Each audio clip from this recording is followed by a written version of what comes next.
അവന്റെ ഗർവം ശമിപ്പിക്കാനായി, അവന്റെ അഹങ്കാരം അവസാനിപ്പിക്കാനായി. ഗർവം കൊണ്ട് ഗർവം എങ്ങനെ ശമിപ്പിക്കും? അഹങ്കാരിക്ക് സ്വന്തം അഹങ്കാരം ത്യജിക്കാൻ വയ്യെങ്കിൽ അന്യരുടെ അഹങ്കാരം നശിപ്പിക്കാനുള്ള കഴിവ് എങ്ങനെ ലഭിക്കും? ഞാൻ നിന്റെ തപസ്സിലും ഭക്തിയിലും പ്രസന്നൻ തന്നെ. പക്ഷെ നിന്റെ ഈ ഈർഷ്യഭാവം എന്നെ ആശ്ചര്യപ്പെടുത്തുന്നു. കാമന മംഗളകരമാകണം വത്സ. നീ മറ്റെന്തെങ്കിലും വരം ആവശ്യപ്പെടൂ, നിനക്കിഷ്ടമുള്ളത് എന്തും. ഞാൻ ഈ ആഗ്രഹം മനസ്സിൽ വെച്ചാണ് അങ്ങയെ ആരാധിക്കാൻ ആരംഭിച്ചത് പ്രഭു. മനസ്സിൽ ഈ ആഗ്രഹം ഉറയ്ക്കും മുമ്പ് നീ ആലോചിച്ചു അതിന്റെ പരിണത ഫലം ഗുണകരമാണോ അല്ലയോ എന്ന്? ഗുണകരമല്ലാത്ത ആഗ്രഹങ്ങൾ പാപത്തിന്റെയും ദുഷ്കർമ്മത്തിന്റെയും മാർഗത്തിലൂടെ പീഡയിലും ദുർഭാഗ്യത്തിലും എത്തുന്നു. ആർക്കും അഹിതം ചെയ്യുകയല്ല എന്റെ ഉദ്ദേശം പ്രഭു. സ്വയം ശ്രേഷ്ഠനാണെന്ന് ഭാവിക്കുക, അങ്ങനെ ആകാൻ ആഗ്രഹിക്കുക. അത്തരം മനോകാമനകളുടെ ഉത്ഭവത്തിലൂടെയാണ് അഹിതത്തിന്റെ ഉൽപ്പത്തി ഉണ്ടാവുന്നത് രാജ. ഞാൻ അഹിത ഭാവനയിൽ നിന്നും സ്വയം അകന്നു നിൽക്കും പ്രഭു.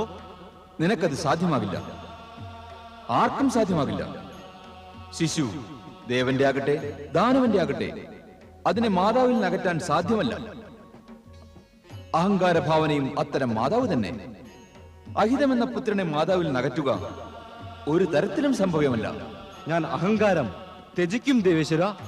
പക്ഷെ അതിനു മുമ്പ് സുമേരുവിനേക്കാൾ ഉന്നതനാകാനുള്ള നിന്റെ ആഗ്രഹം ത്യജിക്കണം. പിന്നെ എന്താണ് ശേഷിക്കുന്നത് പ്രഭു? നിന്റെ ഈ ശാഠ്യം സദ്വിചാരത്തിന്റെയും സദ്ഭാവനയുടെയും മാർഗമല്ല ഭക്ത. നിനക്ക് ഈ വരം ലഭിച്ചാൽ, സുമേരുവിനേക്കാൾ ഉന്നതനായാൽ അതിന്റെ പരിണതഫലം അറിയാമോ?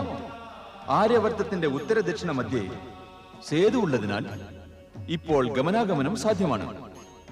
പക്ഷെ നീ ഇനിയും ഉയർന്നാൽ ഉത്തര ദക്ഷിണ ബന്ധം വിച്ഛേദിക്കപ്പെടും, സന്തുലനം നഷ്ടമാകും, പരസ്പര ബന്ധം ഇല്ലാതെയാകും, ഉത്തര ദക്ഷിണ ദേശങ്ങളിൽ ഭിന്നത ഉൽപ്പന്നമാകും.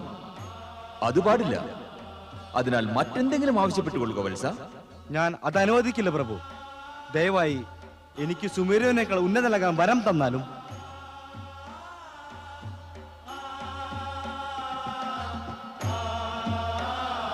തഥാസ്തു. പക്ഷെ വിന്ധ്യാരാജൻ ഒന്ന് ഓർമ്മിച്ചുകൊള്ളുക, ഈ വരത്തിന്റെ ദുഷ്പരിണാമങ്ങളുടെ ഫലവും നീ അനുഭവിക്കേണ്ടി വരും.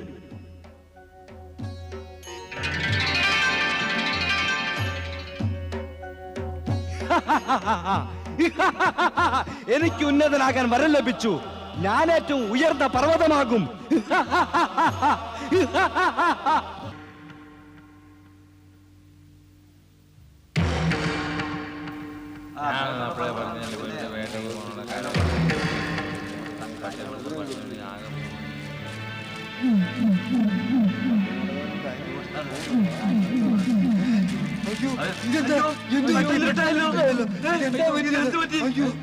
ആകെ ഇരുട്ടായല്ലോ. അതെ,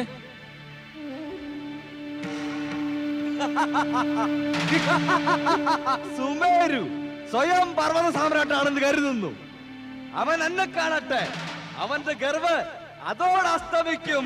ഈ അന്ധകാരം അകന്നില്ലെങ്കിൽ മനുഷ്യർക്കും മൃഗങ്ങൾക്കുമെല്ലാം എന്ത് സംഭവിക്കും?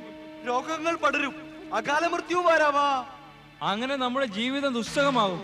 പോകാം, അഗസ്ത്യ മഹർഷിയെ കാണാം. അദ്ദേഹത്തിനെ നമ്മെ രക്ഷിക്കാനാകൂ. വരൂ, പോകാം. അങ്ങോട്ട് തന്നെ പോകാം. മുനിവര, അന്ധകാരം ഭൂമിയെ വിഴുങ്ങിയിരിക്കുന്നു. ഞങ്ങളെ രക്ഷിക്കണേ. എന്താണ് ഈ അന്ധകാരം? അഗസ്ത്യമുനെ, അഗസ്ത്യമുനെ, വേഗം വന്നാലും. ആരത്? ആരാണ് വിളിക്കുന്നത്? ഞാൻ എവിടെ വരണം? ഞാൻ കൈലാസവാസി ശിവൻ. അങ്ങ് കൈലാസത്തിൽ വരണം. വരൂ അഗസ്ത്യമുനി, വരൂ. ഹേ ദേവാദിദേവൻ ഭഗവാൻ ശിവൻ, അങ്ങയുടെ ആജ്ഞ പാലിക്കപ്പെടും ഭഗവാൻ. ഞാനിതാ അങ്ങയുടെ ചരണങ്ങളിൽ ഉടൻ സ്വയം അർപ്പിക്കുന്നു. നിങ്ങൾ ധൈര്യമായിരിക്കൂ. ഭഗവാൻ ശിവൻ ഉടനെ സങ്കട നിവൃത്തി വരുത്തും. പോകൂ. ഹര ഹര മഹാദേവ. ഹര ഹര മഹാദേവ, ഹര ഹര മഹാദേവ. ആജ്ഞാപിച്ചാലും പ്രഭു. അഗസ്ത്യ മുനെ, കൈലാസത്തിലെത്താൻ അന്ധകാരത്തിലൂടെ വരേണ്ടി വന്നു. ആ ഭഗവാൻ, എനിക്ക് ആദ്യം തോന്നി ഏതോ മായാവി ദാനവന്റെ രൂപത്തിന്റെ അല്ലെങ്കിൽ നിഴലിന്റെ അന്ധകാരമാണ്. പക്ഷെ മാർഗമധ്യം മനസ്സിലായി വിന്ധ്യാപർവ്വതത്തിന്റെ ആകാരത്തിൽ പരിവർത്തനം സംഭവിച്ചിരിക്കുന്നുവെന്ന്. ആ, അത് ദാനവന്റെ നിഴലിന്റെ അന്ധകാരമല്ല, വിന്ധ്യന്റെ ഗർവിന്റെയും അജ്ഞാനത്തിന്റെയും അന്ധകാരമാണ്. ഭഗവാൻ, എനിക്ക് ഓർമ്മയുണ്ട്, ഒരവസരത്തിൽ അങ്ങ് പറയുകയുണ്ടായി, ഏത് യോനിയിൽ പിറന്ന പ്രാണിയും അജ്ഞാനത്തിൽ മുഴുകിയാൽ ദാനവനായി തീരുമെന്ന്. ആ അവസ്ഥയാണ് വിന്ധ്യന്റേത്. ഗർവും അജ്ഞാനവും അവനെ ദാനവനാക്കിയിരിക്കുന്നു. പക്ഷേ എല്ലാവർക്കും മംഗളം നൽകുന്ന സദാശിവ, അങ്ങയുടെ കൃപ മൂലം വിന്ധ്യാചലവും നേർവഴി പ്രാപിക്കും ഭഗവൻ. ലോകമംഗളത്തിന് വേണ്ടിയാണ് അങ്ങയെ വിളിച്ചത്. വിന്ധ്യരാജന് നേർവഴിക്ക് കൊണ്ടുവരേണ്ടത് താങ്കളുടെ ചുമതലയാണ്. ഞാൻ എന്ത് ചെയ്യണം പ്രഭു? വിന്ധ്യാചലന്റെ ഭക്തിയിൽ പ്രസന്നനായ ഞാൻ അവന്റെ മോഹം സഫലമാക്കി. ഞാൻ അവന് സുമേരു പർവ്വതത്തെക്കാൾ ഔന്നത്യം വരദാനമായി നൽകി. അവന്റെ ആകാരം മൂലമാണ് ആ അന്ധകാരം. അതുമല്ല, ഉത്തര ദക്ഷിണ സമ്പർക്കം ഇല്ലാതെയായാൽ അത് അനർത്ഥമാകും. ആ അനർത്ഥം തടയേണ്ടത് താങ്കളാണ്. അതെങ്ങനെ ദേവേശ്വര? അഹങ്കാരിയാണെങ്കിലും വിന്ധ്യാചലൻ ഗുരുവിനെയും ഋഷിമുനിമാരെയും ബഹുമാനിക്കുന്നു എന്നതാണ് സത്യം. അത് മാത്രമല്ല, അങ്ങയോട് അവന്റെ മനസ്സിൽ വിശേഷ ആദരവാണുള്ളത്. സത്യമാണ് ദേവേശ്വര, എന്റെ അടുത്ത് അവൻ വളരെ വിനയശീലനാണ്. അപ്പോൾ ലോകമംഗളത്തിനായി അവന്റെ വിനയശീലത്തിനെ ഉപയോഗപ്പെടുത്തണം. ഇച്ഛാശക്തിയുടെ ബലത്താൽ ഉത്തരദേശത്തിൽ അങ്ങ് വന്നുവല്ലോ. പക്ഷേ ഇനി പദയാത്രയായി വിന്ധ്യാചലത്തെ കടന്നു വേണം ദക്ഷിണദേശത്ത് പോകുവാൻ. ഭീമാകാരനായ വിന്ധ്യാചലത്തെ മറികടക്കാനോ? കേവലം വിന്ധ്യാചലത്തെ, ഭീമാകാര വിന്ധ്യാചലത്തെ അല്ല. അങ്ങ് ആ പർവ്വതത്തിന്റെ സമീപത്തെത്തുമ്പോൾ അങ്ങയെ പ്രണമിക്കാൻ അവൻ തലതാഴ്ത്തും. അപ്പോൾ അങ്ങ് പറയണം, അങ്ങ് തിരിച്ചു വരുന്നതും കാത്തു നിൽക്കാൻ. അങ്ങയുടെ ഗമനാഗമനത്തിന് സഹായകമായി അവനോട് തല കുനിച്ചു നിൽക്കാൻ ആവശ്യപ്പെടണം. പക്ഷെ ഭഗവാൻ, ഞാൻ വീണ്ടും ഉത്തരദേശത്ത് തിരിച്ചു വന്നാൽ അവൻ വീണ്ടും തല ഉയർത്തില്ലേ? അപ്പോൾ പ്രശ്നം വീണ്ടും വരില്ലേ? അങ്ങെന്തിനെ ഉത്തരദേശത്തേക്ക് തിരിച്ചു വരണം? അപ്പോൾ ഞാൻ സദാകാലവും ദക്ഷിണദേശത്ത് വസിക്കണമെന്നോ? ലോക നന്മയ്ക്കായി അങ്ങ് ചെയ്യുന്ന ഈ കാര്യം എങ്ങും ചർച്ചാ വിഷയമായി ഭവിക്കട്ടെ. അങ്ങയുടെ ഇച്ഛ പോലെ ഭഗവാൻ. പ്രണാമം. ഹര ഹര മഹാദേവ, ഹര ഹര മഹാദേവ, ഹര ഹര മഹാദേവ, ഹര ഹര വിന്ധ്യാചലൻ,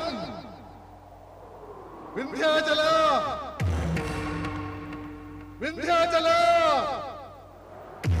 ഞാൻ അഗസ്ത്യൻ എത്ര നേരമായി വിളിക്കുന്നു. നിനക്ക് എന്നെ വിളി കേൾക്കാനില്ലേ? അഗസ്ത്യമുനെ, എന്റെ പ്രണാമം സ്വീകരിച്ചാലും. പ്രണാമം ചെയ്യാനുള്ള വിധമാണോ ഇത് വിന്ധ്യാചലൻ? പ്രണാമം ചെയ്യുന്നവന്റെ ദൃഷ്ടി മുകളിലേക്കായിരിക്കണം. പ്രണാമം സ്വീകരിക്കുന്ന വ്യക്തിയുടെ ദൃഷ്ടി മുകളിൽ നിന്ന് താഴോട്ടുമായിരിക്കണം. ഇവിടെ സ്ഥിതി വിപരീതമാണ്. നിന്റെ വിനയശീലത്തിൽ ഞാൻ എന്നും അഭിമാനിച്ചിരുന്നു. നിന്റെ വിനയം ഇപ്പോൾ എവിടെ പോയി വിന്ധ്യാചലൻ? ഇല്ല മുനിവര, എന്റെ ഭാവത്തിലല്ല, എന്റെ ആകാരത്തിലെ പരിവർത്തനം ഉണ്ടായിട്ടുള്ളൂ. നിന്റെ ആകാരം വൃദ്ധി പ്രാപിച്ച് നിന്റെ ഭാവത്തെ തരം താഴ്ത്തിയിരിക്കുന്നു. അത് കണ്ടുമറിഞ്ഞും ഞാൻ ദുഃഖിതനാണ്.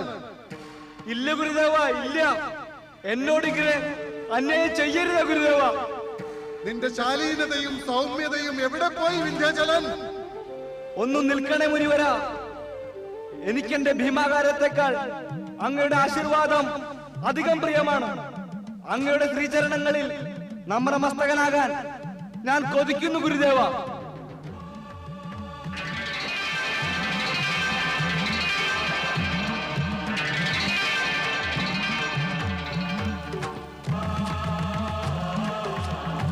മുനിവരാ, വിന്ധ്യാചലന്റെ പ്രണാമം. സുശീലവും സദ്ബുദ്ധിയും സദാ നിനക്കുണ്ടാകട്ടെ. ഞാൻ തിരിച്ചു വരുന്നതുവരെ നീ കുനിഞ്ഞു നിൽക്കണം വിന്ധ്യാചല. ഈ കഠോര ആജ്ഞ എന്തിനു മുനിവരാ? എന്റെ കഠിനയാത്ര സുഗമമാക്കാൻ വേണ്ടി. ഭീമാകാരമായ നിന്റെ ശരീരത്തെ കടന്നു പോകാനും തിരിച്ചു വരാനും എനിക്ക് ദീർഘകാലം യാത്ര ചെയ്യേണ്ടി വരും. എന്നാൽ നീ കുനിഞ്ഞത് കാരണം എന്റെ യാത്ര സുഗമമായിരിക്കും. എനിക്കായി ഇത്രയും ത്യാഗം ചെയ്യുകയില്ലേ വിന്ധ്യാചലൻ? തീർച്ചയായും മുനിവരാ. പക്ഷേ ദയവ് ചെയ്ത് വേഗം വരണേ. നിശ്ചയമായും വിന്ധ്യാചല, നിന്റെ കഷ്ടവും പീഡയും എനിക്ക് ശീഘ്രത പ്രദാനം ചെയ്യും. ഞാൻ നടക്കട്ടെ.